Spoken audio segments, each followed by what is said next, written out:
요 최근에 나왔던 얘기 몇 가지 제가 좀 정리해서 말씀을 드리면 리튬 가격이 좀 최근에 또 다시 급등을 하고 있고 그 상승세가 가팔라졌더라고요. 네네. 그다음에 중국 정부에서 배터리 보조금 지급을 계속 줄여나가서 뭐 내년에는 아예 안 주겠다. 네, 증치세 우리나라 부가 수출 환급을 갖다가 예, 줄이겠다는 거죠. 그런 거고 예, 예. 그다음에 캘리포니아 쪽에서는 자체적으로 전기차에 대한 뭐 보조금 지급을 하겠다. 뭐 네. 이런 얘기들이 좀 최근에 네. 나온 얘기들이고 네. 잘 아시겠지만 최근에 2차 전지주들이 좀 반등을 하는 분위기다. 오늘은 조금 쉬긴 하는데요. 에너지 솔루션 정도 오르고 있는 거긴 한데 최근에 좀 뭐랄까요? 그때 한참 그 대규모 계약 수주 잇따라 그 취소되고 이런 그 여파에서는 좀 벗어나는 모습입니다. 그래서 좀 살아나는 것 같기도 하고. 그렇다라고 얘기할 수가 있겠죠. 어떻게 보게 되면 이제 업황이 사실은 뭐 최악의 지점을 갖다가 지나고 있다라는 어떤 공감대들, 이거보다 더한 악재가 있을 것이냐는 맞습니다. 어떤 공감대들이 있는 거고요. 네. 거기에 더해서 사실은 기존에는 그 배터리 수요 자체가 사실은 EV 시장으로 한정이 돼 있었다고 그렇죠. 한다면 네. 지금은 거기에 ESS가 붙고 있는 거고요. 또 이제 휴머노이드 로봇 택시들이 가셔화되고 있는 거 아니겠습니까? 로봇 이번에 워낙에 지금 현재 예. 빅 이슈라 그런지 그 영향도 좀 있는 것 같더라고요. 이 로봇, 그 휴머노이드 로봇에 들어가는 거야. 뭐 자동차에 뭐 한 25분의 1 정도 배터리가 들어가는 거니까 그게 엄청나게 막 100만 대, 200만 대, 300만 대 이상으로 팔리지 않는 이상 그렇죠. 그게 뭐 엄청나게 늘어날 가능성이 없다라고 하지만 그래도 늘어나는 건 분명한데 네. 로봇 택시 원년이 된다는 게 중요한 거예요. 로봇 택시 같은 경우에는 전부 다 전기차가 들어가는 거고 거기에는 그렇죠. 최소한 50kWh의 배터리들이 탑재가 될 거 아니겠습니까? 그러니까 북미 시장의 위축을 갖다가 굉장히 걱정들을 굉장히 많이 하는데 한번 생각을 해보십시오. 의외로 아까 뭐 캘리포니아에서의 보조금 지급 이런 걸 제쳐두고서라도 만약에 로봇 택시가 본격적으로 보급이 되기 시작한다라고 하게 되면은 그렇죠? 일반 개인들이 사는 그 시장 자체를 약간 둔화될지는 몰라도 로봇 택시가 개화되기 시작하면 그만큼의 전기차들이 팔릴 거 아니겠습니까? 뭐 엄밀하게 얘기하면 뭐 총량 개념이긴 한데 예를 들어서 100대가 전 세계에 깔려 있는 차가 100대다. 네. 근데 지금은 내연기관차가 90대고 전기차가 10인데 네.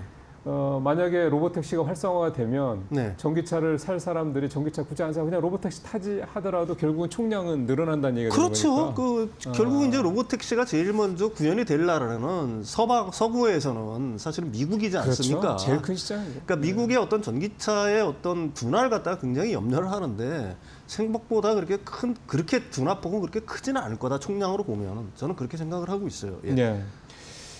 좀 전반적인 분위기가 이렇다라는 말씀을 먼저 드렸고 최근에 어떤 2차 전지주의 반등의 백그라운드에는 이런 히스토리들이 좀 있다라는 평론가님 해석을 좀 들어봤고 이제 좀 몇 가지 현안들을 좀 먼저 체크를 좀 해보겠습니다. 첫 번째는 최근에 김정관 산업통상자부 장관이 배터리 셀업체 고유 관계자니까 아마 대표가 아닐까 싶은데 네네. 긴급 회동을 가졌다. 네네. 그러니까 최근에 일련의 그런 수주 취소 사례 이런 것 네네. 때문에 막 그랬을 텐데 네.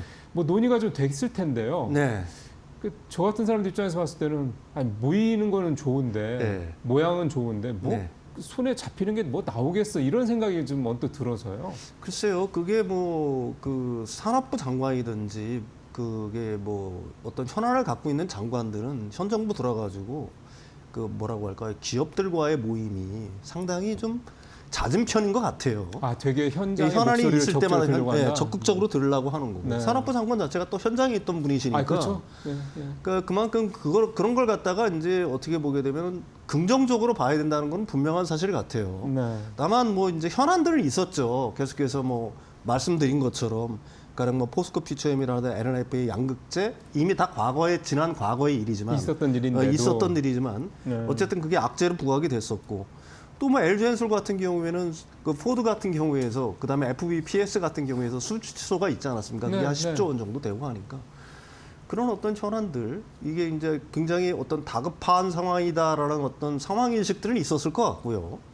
그래서 이제 산업부 장관이 만났겠죠. 근데 만난 이유 자체에서 그 국내 기업들한테 그럼 어떤 영향을 줄 것이냐 이걸 갖다가 생각을 해보면은. 부정적인 거는 없다는 얘기죠. 긍정적인 건데. 그렇죠. 가장 중요한 건 이제 한국판 IRA의 가시화예요. 그러니까 국내 생산 촉진세제라는 걸 갖다가 계속해서 말을 하지 않았습니까? 네. 그게 사실 이번에 이제 산업부 장관 그 입에서 올 7월에 세제 개편안에 반영을 하겠다는 말이 분명히 나왔거든요. 그러니까 생산을 할 때 그러니까 한국판 IRA를 갖다가 좀 가시화하겠다는 걸 갖다 분명히 밝힌 측면이 있다는 얘기죠. 이거 작년에 2차 전지 한참 안 좋을 때 평론가님이랑 여러 번 얘기했던 그 그렇죠. 이슈예요. 그래 이제 그게 뭐 어느 정도 폭으로 세제 개편안에 반영될지는 모르겠지만 일단 이런 것들에 대한 어떤 공감대는 정부와 기업 사이드 측에서 공감대가 좀 이루어졌다. 네. 왜 그러냐면은 뭐 거듭 말씀드리지만 중국은 보조금으로 거의 키워온 거고 미국 역시 보조금 주고 맞습니다. 있고 유럽도 보조금 정책을 갖다가 강력하게 시행을 하고 있는데 한국만 뭐 독야청청하는 식으로 안 한다라고 한다면은 그것도 좀 문제가 있다라고 보는 그럼요. 거고요. 네. 그래서 이제 그런 것들은 사실 그 정부 지원의 어떤 실질적으로 가시화되고 있다는 측면에서 긍정적으로 봐야 될 것 같습니다. 예.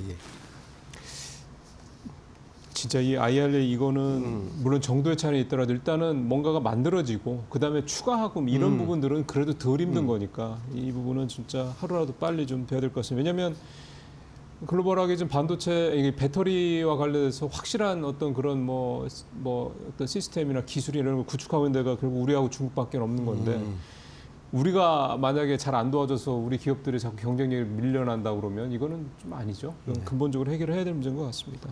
그다음에 또 하나가 정부가 ESS 중앙계약시장 입찰 뭐 말은 어려운데 네네. 정부가 쓸 ESS를 이제 입찰을 하는 거죠. 그렇죠. 예. 여기에 이제 당연히 앞서 말씀드렸던 이 셀 회사들 3사가 다 입찰에 네. 좀 참여하고 있는데 네네.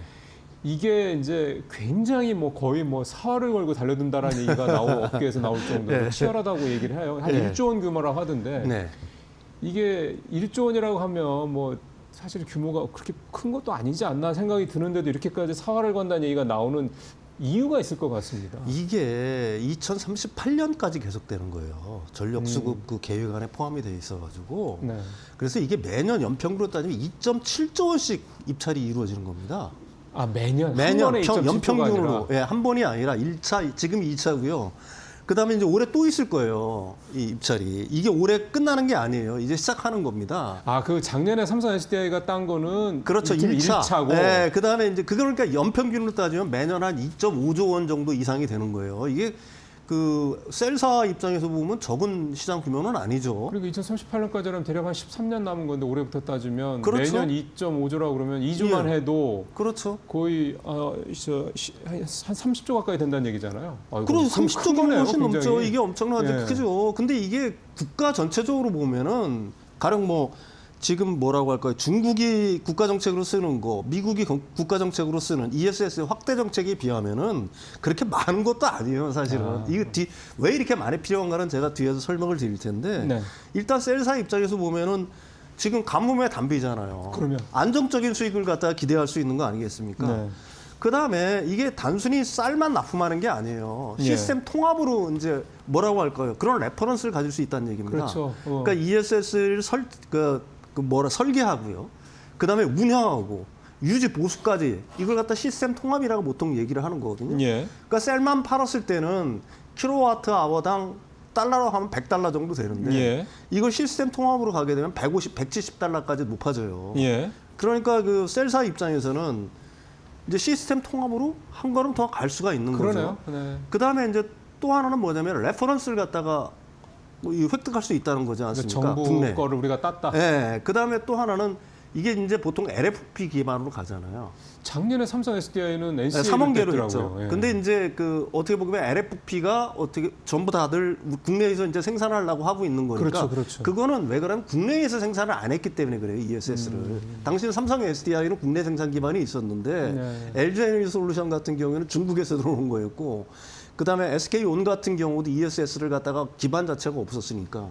그래서 340이 지금 국내에 LFP ESS 배터리를 갖다가 만들려고 지금 준비를 다 하고 있는 거고. 네. 네. 그러니까 이게 뭐냐면은 LFP ESS 배터리의 어떤 뭐라고 할까요? 기반 자체를 확고히 하는 하나의 계기가 될 수가 있겠죠. 이런 것들이 이제 여기에 사활을 건다. 뭐 언론 입장에서 이렇게 표현을 하는 거라고 얘기할 수가 있는 겁니다. 이게 네. 시장 규모를 생각하니까 앞으로 매년 뭐 2조 한 5에서 2조 한 2.7조 이렇게 그렇죠. 규모라고 그러면 네. 이거는 사실 그 예를 들면 십몇 년간을 뭐 한 기업에 다 줄 리는 없을 테니 네네네. 어쨌든 나눠 갖기는 하겠지만 굉장히 의미가 있는 상황이 되는 거고 그 보니까 LG 에너지 솔루션하고 SKO는 LFP로 이번에 네네네, 2차례 들어가고 그렇습니다. 예. 삼성 SDI는 이번에도 3원계로 들어가고 네네네네. 그렇더라고요. 네, 예. 근데 보니까 네. 배점이 올라간 평가 기준이 올라간 게 네. 안정성 문제가 이번에 되게 그렇죠. 점수가 많이 올라갔더라고요. 네. 그래서 저는 왠지 그동안 계속 사고 났던 게 NCM 쪽이나 이쪽이다 보니 이번에 LFP 쪽이 되는 게 아닌가라는 생각이 좀 문득 드는데 안정성 ESS의 안정성 측면에서는 이제까지 뭐 여러 가지 연구 논문들이 있지만 LFP가 우위에 있는 거는 분명한 사실이니까 그렇죠. 네. 그 부분에서 장점이 있는 거고 그 작년 같은 경우에 삼성 SDI가 거의 독식을 한 이유는 뭐냐면은 국내 생산을 했다는 거거든. 그 당시에 LG엔솔이라든지 SKO는 국내 기반 자체가 없었어요. 근데 이제 국내 기반을 갖고서 국내에 네. 생산을 하겠다는 거거든. 그러니까 이번 2차가 좀 어떤 결과가 나올지 저는 뭐 개인적으로 굉장히 주목이 됩니다. 그러게요. 네. 사실은 어디가 될 것 같아요? 여쭤보려고 했는데요. 안 여쭤보겠습니다. 자, 이제 저희가 처음에 최근 네. 업황 얘기하면서 2차 전지주들이 최근에 좀 반등을 했다. 그 말씀 잠깐 드렸고요. 그러면 이제 반등에 대한 뭐 근거도 좀 일부 말씀을 해주셨는데 사실은 구조적으로 가장 중요한 거는 역시 이제 수요 문제고 네. 작년 2차 전지주들이 한참 반등했을 때 그 백그라운드에는 AI 데이터 센터양 ESS의 뭐 네네네네. 수요 급증 뭐 이게 있었다는 네네네. 거잖아요. 근데 여전히 AI 관련돼서 최대 병목은 네. 여전히 전력 문제라고 얘기를 하는 거 보면 네. 올해도 ESS, 그러니까 이 AI 데이터 센터 향 ESS에 대한 수요 문제는 크게 걱정을 하지 않아도 되지 않겠냐 생각이 좀 듭니다. 이거는 글로벌 전체적으로 불고 있는 바람이에요. 사실은 미국 같은 경우를 제가 거듭 말씀드리지만 25년에 ESS 그 수요가 한 네. 60기가와트 아워 정도 됐어요. 예, 25년에 그렇죠. 근데 올해 얼마로 늘어나느냐? 100기가와트 아워로 늘어납니다. 2배네요, 거의. 거의 2배 예, 정도로 예. 늘어나고 있는 거예요. 우리나라 지금 ESS 막 설치하고 있죠. 이 데이터 센터 향뿐만이 아니라 그 전력 그 개통을 갖다가 안정화시키는데도 사실은 ESS는 필수예요. 제가 나중에 이제 이 부분에 대해서 설명을 하겠지만은 근데 이게 미국하고 우리나라만 이런 게 아니지 않습니까? 유럽 연평균 한 35% 성장을 해야 돼요. 그러니까요. 중동의 스타게이트 프로젝트 하죠. 인도 ESS 설치해야죠. 그러니까 AI 인프라가 늘어나면 늘어날수록 거기에는 ESS가 필연적으로 따라붙을 수가 없다. 왜? 전력 품질 때문에 그렇다라고 제가 몇 번 말씀을 드렸잖아요. 그러니까 이게 뭐 전력원이 무엇이든 그게 가스로 하든 원자력이 되든 뭐가 됐든지 간에 거기 ESS는 필히 붙어야 된다. 하나는 정전이 되면 안 되기 때문에 백업 전원용으로서 예, 이거는 이건 뭐 한순간이라도 정전이 되는 안 순간에 되는 거죠, 진짜. 엄청난 어떤 천문학적인 손실이 일어나기 때문에 첫 번째 이유는 그건 거고요. 두 번째는 전력 품질이 좋아야 돼요. 이 주파수가 불안하면은 이게 나중에 설명을 하겠지만은 이 AI 자체가 먹통이 돼 버립니다. 우리 전자기기도 먹통이 돼요. 이 주파수가 자체가 불안하게 되면은. 그러니까 그런 걸 갖다가 막기 위해서도 ESS가 필연적으로 붙어야 되는 거거든요. 네. 그러니까 이 ESS 자체를 갖다가 북미 지역에서 계속 배터리 출하량이 줄어들 거라는 예상들을 갖다가 굉장히 지금도 그 증권사 리포터들 보면 있는데 그 전기차 쪽으로 약간 오리엔티드가 좀 많이 그 되는 전기차가 얼마가 줄어들냐면은 올해 그러니까 25년에 136기가와트 아워였어요. 네. 근데 올해 어느 정도로 줄어요? 119기가와트 아워 정도로 줄어요. 그러니까 17기가와트 아워 별로 정도 안 줄어드는 주는 거예요. 건데. 예. 근데 아까도 말씀드린 ESS에서 40기가 늘잖아요. 느는 60에서 거죠. 100으로 그럼 늘면은. 전체적으로는 30기가 네. 이상 는다는 얘기란 말이에요. 근데 ESS는 우리나라가 만드는 족족 우리나라 걸 써야 될 수밖에 없어요. 거듭 말씀드리지만 왜 그러냐면은 비중산 원가 비중을 높여야지만 맞습니다. 투자세액 공제라든지 ESS 사업자들이 그걸 받기 때문에 그래서 과연 EV 시장에 줄어든 출하량을 ESS가 충분히 보충할 수가 있는데 왜 자꾸 그 뭐라고 할까 그 엄혹한 어떤 그 한파가 닥치는 듯이 한국셀사한테 이런 식으로 표현을 하는지 저는 이해가 가지가 않습니다. 예, 예.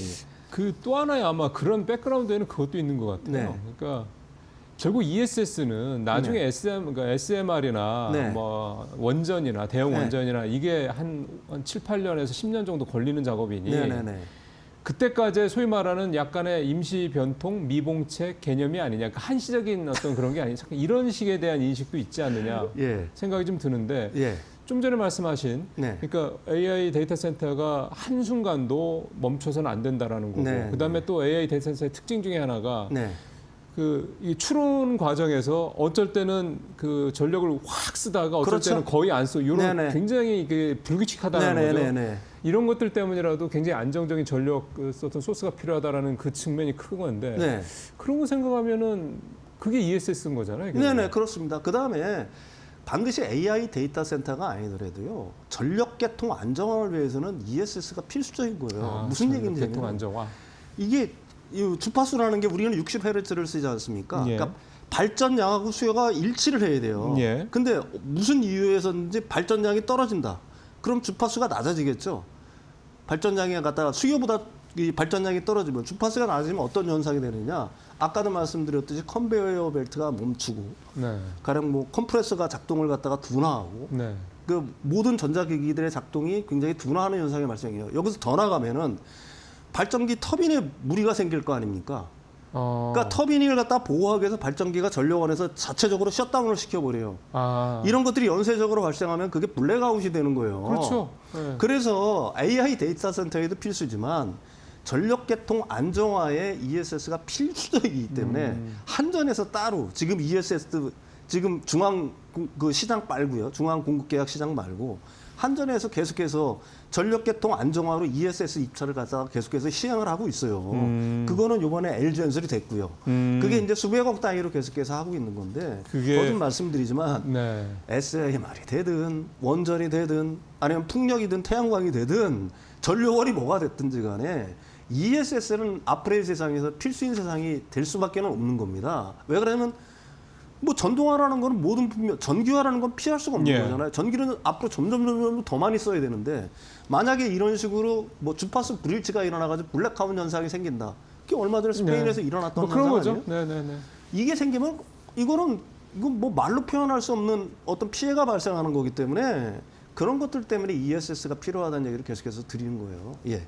진짜 미국에 있는 데이터 센터가 그 문제 때문에 네. 스톱이 된다 그러면 정말 금융시장 말할 것 없이 진짜 네네. 엄청난 그런 충격이 있지 않을까 생각이 좀 듭니다. 네네. 그래도 전기차 얘기도 좀 하나 정도는 제가 여쭤봐야 될 것 같아서 네네. 요거 여쭤보려고 합니다. 포드 뭐 얘기 이미 다 나왔고 GM도 요즘에 전기차 사업 축소한다는 얘기가 사실 이거는 그때도 이미 말씀을 하셨던 거예요. 이거는 뭐 네. 불가피하다. 네. 자 그렇다고 그러면 네. 지금 현대차가 작년에 되게 작년 후반부에 말에 그 미국에서 뭐 하이브리드 차가 물론 제일 많이 팔리겠지만 전기차도 꽤 많이 팔렸다는 얘기도 좀 하고 하는 거 보면 네. 이런 상황에서 현대차의 뭐 북미 쪽에 또는 전체적인 전기차 사업의 앞으로의 올해 어떤 전망 그거는 좀 어떨까 싶네요. 일단 IRA 보조금 소비자 세액공제 혜택이 줄었기 때문에 네. 그 전방의 OEM사들은 몸을 사릴 수밖에는 사실은 없어요. 네.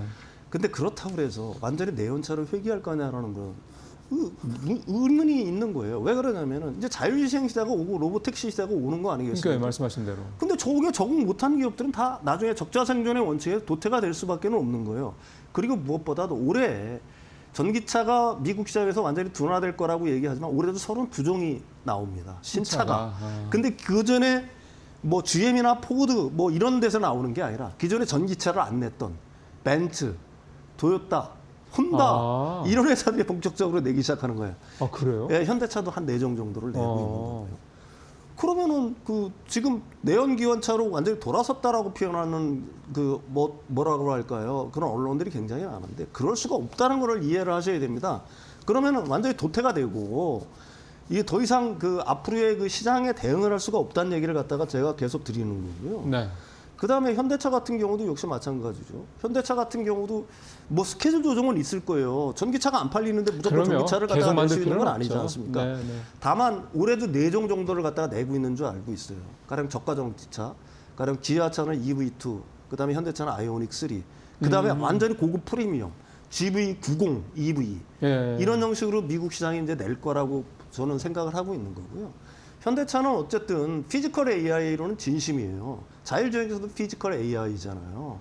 거기에 이제 모셔널이라고 얼마 전에 뭐 이번 CES 이벤트에서 했죠. 그거 진심이죠. 그다음에 로보택시 26년 말부터 본격화한다라고 합니다. 상호 분석을 갖다가 라스베이거스부터 본격적으로 시작을 한다라고 해요. 그렇다라는 얘기는 뭐냐면 전기차 전환에 대해서 가속할 수밖에 없다. 그 시대적 흐름을 갖다가 그나마 현대차는 그래도 그 시대적 흐름을 놓치지 않고 따라가고 있다. 다시 말해서 환경에 잘 적응을 하고 있다. 뭐 저는 개인적으로 그렇게 생각을 하고 있습니다. 예. 그 이번에 CS2016에서 했던 얘기 중에 하나가 우리는 로봇의 파운드리 회사가 되겠다는 얘기 네네네네. 하나 있었고 작년에 정현우 사장이 했던 얘기 중에 하나가 이 로봇 택시가 확장이 된다 그러면 네. 그 로봇 택시의 파운드리도 우리가 그 역할을 할 수 있다 이런 네네네. 얘기를 했었는데 뭐 그렇습니다. 시간이 많지는 않습니다. 결국 가능한다는 생각이 좀 드네요. 예, 웨이모에도 지금 아이오닉 그 기존에 재규어를 했잖아요. 네. 그거 아이오닉 5 들어가는 네. 거거든요. 네. 그다음에 이번에 모셔널에도 아이오닉 5 들어갈 거 아니겠습니까?